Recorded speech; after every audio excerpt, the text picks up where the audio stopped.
In 1995, Paula Newby-Fraser was seeking to win her 8th Ironman World Championship. She was widely considered one of the greatest female Ironman competitors of all time, having already won 7 titles. And her chances of winning her 8th title were looking pretty good. With 6 miles of the 140-mile long course to complete, she had a 3-minute lead over her nearest competitor. But with just over 1 mile to go, she started to stagger. After the event, she said, "I stopped at one point and thought, I can't finish. There was no way. I actually thought that I was going to die. I thought, just take another step. But there was no way I could do it." Shortly after this, she was overtaken and fell into 2nd place, then 3rd place, and eventually she claimed 4th place. Why couldn't she have just kept going for the last mile? What caused her performance to plummet to the point where she had to stop, even though she was desperate to win the race? The first answer most coaches and athletes think of is that her performance levels dropped because of her physiology.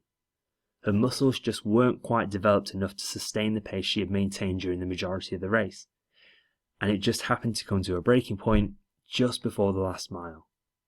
This is the response almost everyone chooses, the idea being that we can improve performance by improving our physiology. In this example, Paula's muscles were incredibly well developed, but on this occasion they were just too energy depleted and lacked that last bit of strength to claim her 8th Ironman World Championships. But as we hinted in the previous section, there's another answer. The psychobiological model suggests that this drop in performance wasn't due to depleted levels of energy or a buildup of lactic in her muscles. It wasn't that her body failed, it was her mind.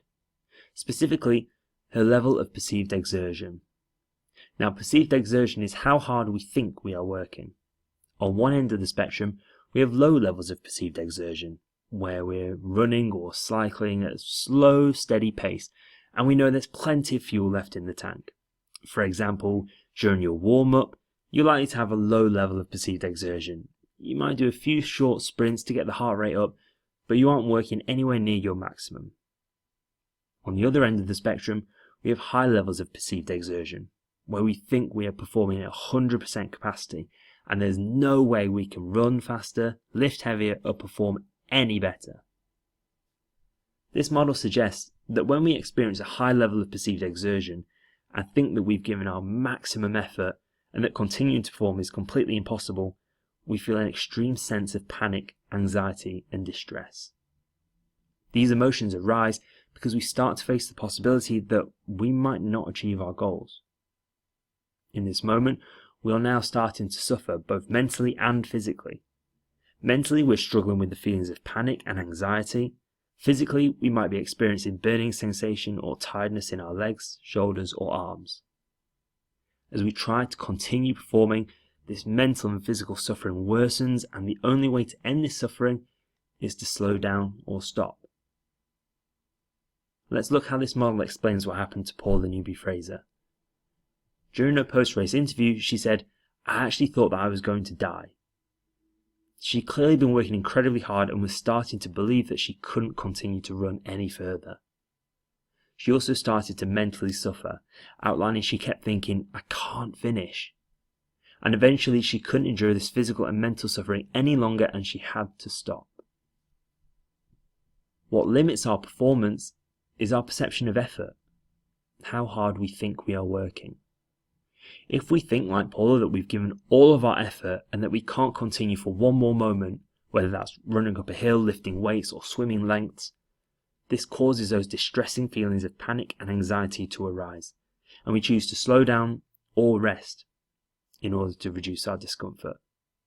Now, I'm not discounting the idea that training to improve your muscle endurance or develop the right muscle fibers will not have any effect on your performance levels. But what we're realizing is that this isn't the only important factor. Improving your physiology is half of the story. The other half is learning how to reduce your perception of effort so your mind will allow your body to perform to its full potential. What the above example illustrates is that in order to unlock your peak performance levels, you need to have the tools to reduce your perceived level of effort during competitions. It's guaranteed that during any competition, you're going to push yourself to your absolute limits. And those thoughts of, I can't hold this pace, or I'm not sure I can go any faster, are bound to cross your mind. If you don't know how to combat these thoughts, they'll lead to panic, anxiety, distress, and your body will slow down or stop to rest to end this discomfort. This workshop will show you a simple technique to use when those discomfort-focused thoughts occur, so you can maintain, if not increase, your levels of performance. Ultimately, this allows you to squeeze out every ounce of effort and energy and maximizes the chance of you performing your best and being successful.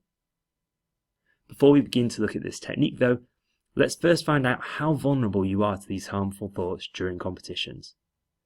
So click the continue button above this video to find out more.